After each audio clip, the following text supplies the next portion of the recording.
Ukraine रूस युद्ध के 17वें दिन यूक्रेन ने बड़ा दावा किया है। यूक्रेन की सेना का दावा है कि उसकी सेना ने रूसी टैंक के काफिले पर हमला किया। हमले में रूस के बहुत से जवान मारे गए हैं।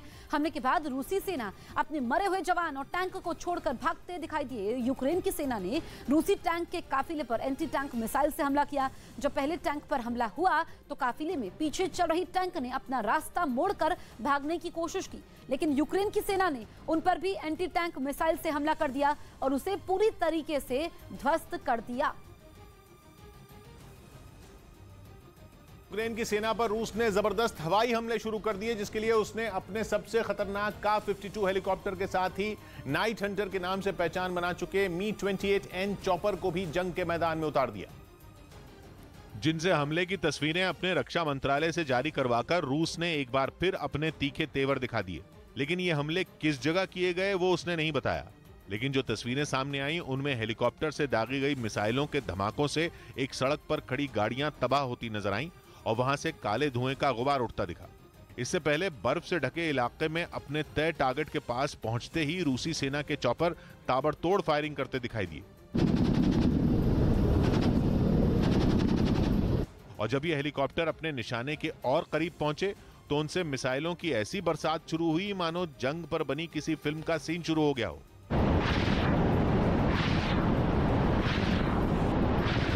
रूस की ओर से इस हवाई हमले में यूक्रेन की सेना के कई टैंक और बख्तरबंद गाड़ियों को ध्वस्त करने का दावा किया गया।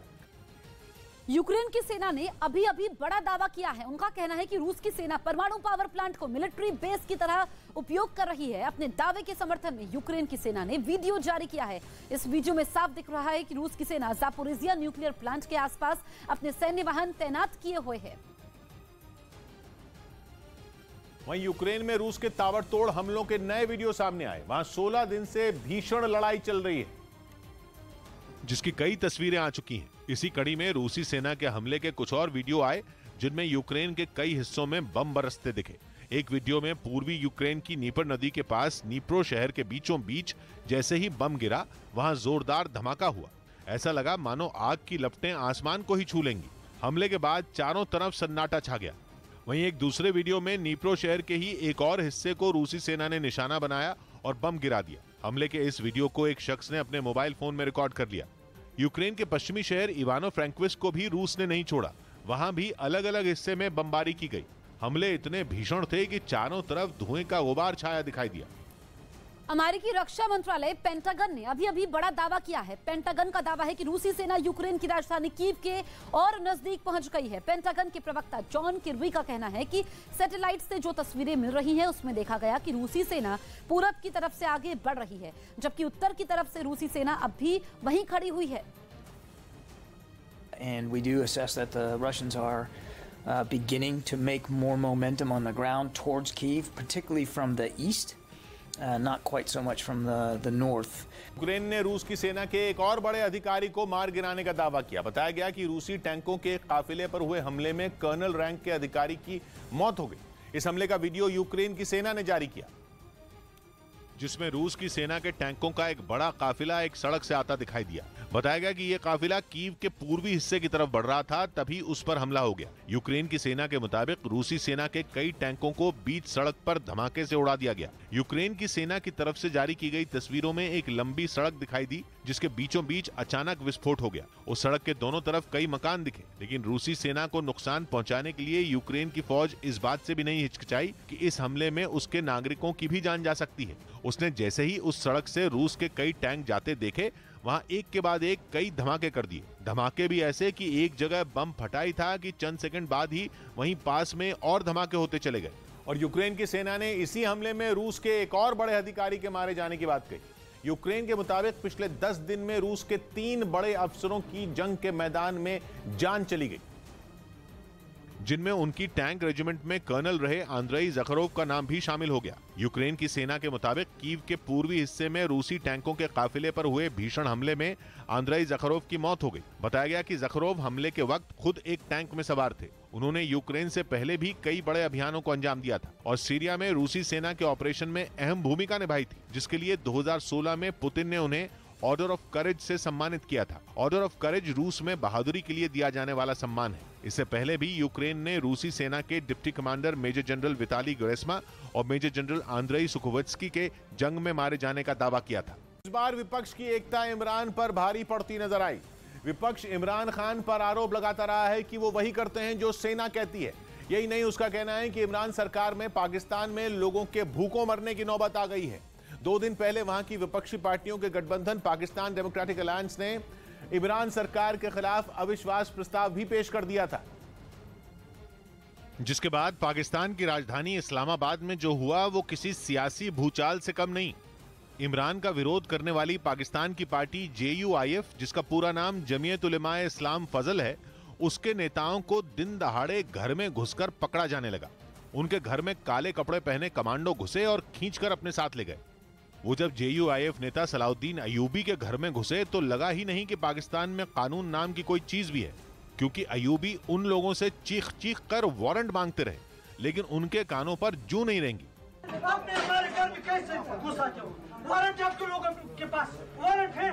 उल्टा वारंट की बात सुनकर वो कमांडो और भड़क गए। उन्हें देखकर लगा वो कमांडो नहीं शैतान है, क्योंकि जिसने भी उनसे कुछ पूछा वो उनके गुस्से का शिकार बन गया।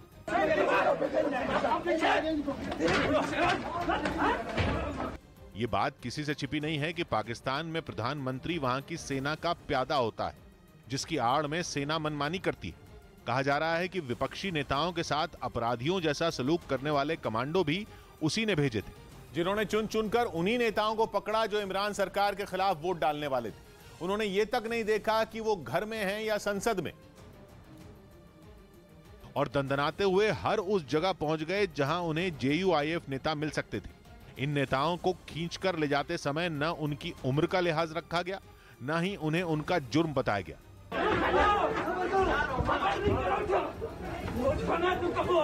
वो कमांडो बस गए और उन्होंने उन्हें गिरफ्तार कर लिया। हद तो तब हो गई जब कमांडो संसद में विपक्ष के नेताओं को उठाकर अपने साथ ले जाते दिखे। इन नेताओं ने उनसे बहस भी की, लेकिन रिजल्ट 0 रहा। यहां तक कि जब उनके साथी नेता ने उनका साथ दिया और सवाल पूछे तो कमांडो उनसे हाथापाई करने पर उतारू हो गए। चलो तुम। पाकिस्तान डेमोक्रेटिक अलायंस ने जब से संसद में इमरान सरकार के खिलाफ अविश्वास प्रस्ताव पेश किया है, पाकिस्तान के PM की रातों की नींद उड़ गई है। उनके पास ज्यादा समय नहीं, क्योंकि नियमों के हिसाब से अविश्वास प्रस्ताव पेश होने के बाद वहां की संसद के स्पीकर को 3 से 7 दिनों के अंदर संसद का सत्र बुलाना होगा।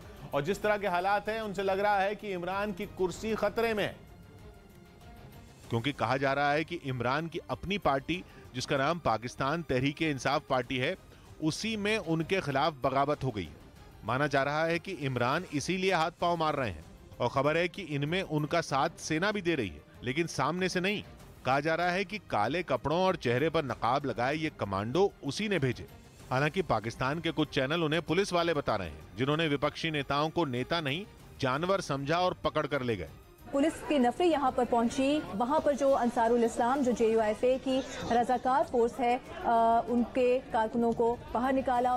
ये तस्वीरें आने के बाद पाकिस्तान के कई शहरों में प्रदर्शन शुरू हो गए। लाहौर में JUIF कार्यकर्ता सड़कों पर उतर आए और ट्रैफिक जाम कर दिया। हंगामे के बीच इमरान सरकार की सफाई आई और कहा गया कि JUIF के नेता संसद में कुछ लोगों की घुसपैठ करवाने की फिराक में थे, जिसका पता पुलिस को चल गया। यही नहीं, सरकार का कहना है कि वो उन लोगों को संसद के अंदर तक ले गए थे और इसीलिए उनके साथ ऐसा सलूक करना पड़ा। वहीं इस्लामाबाद में हुआ हाई वोल्टेज ड्रामा पाकिस्तान के चैनलों की सुर्खियां बन गया, जिन पर इमरान खान की खूब थू-थू हुई। गंद पड़ा हुआ है सियासत के अंदर। अगर आप स्टेटमेंट सुन लें सियासतदानों की, एक दूसरे के खानदानों तक, अहले खाना तक, खवातीन तक जा पहुंचे। पावर इतनी बुरी चीज है। यही नहीं, वहां के चैनल तो अभी से ये कह रहे हैं कि इमरान सरकार की उल्टी गिनती शुरू हो गई है। ये दस्तूर की रूह की वायलेशन है, एंड बाय हुक और बाय क्रुक गवर्नमेंट जो है ये जीतना चाह रही है। हालांकि कई चैनल ये बोलने से बचते दिखे कि इस मामले का सेना से कोई लेना देना है। खुद सेना की ओर से प्रेस कॉन्फ्रेंस करके बोला गया कि वो पाकिस्तान की सियासत में दखल नहीं देती। फौज का सियासत से कोई लेना देना नहीं है और ये ऐसे ही है। इमरान खान पर अर्थव्यवस्था को गर्त में पहुंचाने और सरकार ठीक से नहीं चला पाने का आरोप है और इसीलिए उनके खिलाफ संसद में घेराबंदी की गई। जिसका तोड़ निकालने के लिए इमरान ने एड़ी चोटी का जोर लगा दिया। खबर है कि अपनी पार्टी में अनबन की अटकलों पर इमरान खान अलर्ट हो गए। उन्होंने कुछ दिन पहले पाकिस्तान के सिंध प्रांत के गवर्नर और रक्षा मंत्री को निर्देश दिया था कि वो पार्टी के नाराज नेताओं को मनाएं, क्योंकि कुछ दिनों में इमरान खान को विपक्ष के अविश्वास प्रस्ताव का सामना करना होगा। विपक्ष के प्रस्ताव पर संसद में वोटिंग कराई जाएगी। अविश्वास प्रस्ताव को पास करवाने के लिए विपक्ष को 172 सदस्यों का साथ चाहिए। 172 वोट अगर प्रस्ताव के पक्ष में पड़ गए तो इमरान की कुर्सी चली जाएगी। पाकिस्तान की नेशनल असेंबली में कल 342 सदस्य कुल, जिनमें बहुमत का आंकड़ा 172 है। इमरान खान सरकार का दावा है कि उनके पास 200 से ज्यादा सदस्यों का समर्थन, जबकि विपक्ष का दावा भी ऐसा ही है। इस बार विपक्ष भी 200 सदस्यों के समर्थन का दावा कर रहा है, जिसके बाद पाकिस्तान की संसद में इमरान की मुश्किलें बढ़ती दिख रही। लेकिन इमरान ने अपनी सभाओं में यह जताया जैसे कुछ हुआ ही नहीं। वो अपनी पार्टी की खटपट पर तो कुछ नहीं बोले, लेकिन विपक्ष को उन्होंने आड़े हाथ लिया। और JUIF चीफ फजलुर रहमान पर जमकर बरसे। विपक्ष इमरान पर आर्थिक मोर्चे पर फेल होने का आरोप लगा रहा है, जिसका जवाब उन्होंने उसी अंदाज में दिया और फजलुर रहमान को मौलाना डीजल बोल दिया। फजलुर रहमान पर तेल में कमीशन खोरी का आरोप है। इमरान ने अपनी सभा में वही आरोप याद दिलाया। अवाम उसका नाम डीजल रख दिया, अवाम ने उसका नाम। अच्छा सुने देखिए, अभी डीजल के ऊपर बात आते हैं। यही नहीं, उन्होंने इशारों में अपनी पार्टी के नाराज नेताओं को भी संदेश दिया कि वो उनका साथ दें। जानवर न्यूट्रल होता है, जानवर में अच्छे बुरे की तमीज नहीं होती। अटकलें लगी कि अब इमरान के सर पर सेना का हाथ नहीं रहा। यही नहीं, कहा गया कि विपक्ष इसी बात का फायदा उठाकर इमरान की सरकार गिराना चाहता है। लेकिन माना जा रहा है कि इस्लामाबाद में विपक्षी नेताओं को गिरफ्तार करवा के इमरान ने उन्हें बता दिया कि सेना उनके साथ है।